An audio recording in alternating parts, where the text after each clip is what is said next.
The Australian government has a problem. The federal election is at most 6 months away, and there is still an ungodly number of policies they've yet to get passed through Parliament. And now, with only 2 sitting weeks left of the year, things are starting to get tight. Now, this is mostly because Labor doesn't actually have a majority in the Senate, so they need to win over either the opposition or the crossbench to get any of their bills through. And that hasn't been easy as of late. So what are these stuck bills? Well, there's Help to Buy, which is a housing bill that, at least in theory would help young people purchase their first homes. But the Greens say they want more funding for social and affordable housing in there before they'll sign on. Then there's the Mis- and Disinformation Bill, which aims to hold digital platforms to account for publishing harmful information that's, blatantly false or deceptive. The Coalition and One Nation, totally against it. And the Greens plus other crossbench members are still mulling it over. There's also Future Made in Australia, which is basically a bunch of tax breaks and incentives for businesses to invest in Australia, mostly in the field of clean energy and renewables. Anyway, it was meant to be Labor's big wow announcement from the last budget, but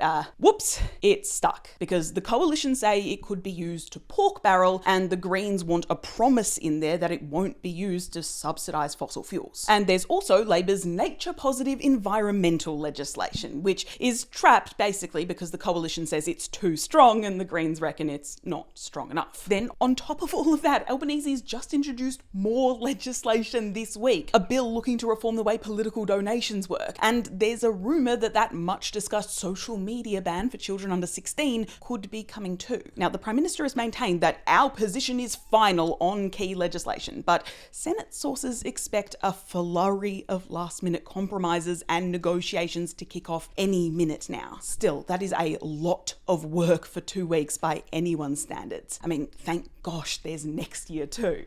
Except, actually, there's kind of not. There is only a handful of sitting weeks before the election must be called next year. And if the government wants us to vote in March or April, there may only be a couple, potentially none at all. I guess Albo just has to cross his fingers and hope, the magic of Christmas puts everyone in a cooperative mood this week.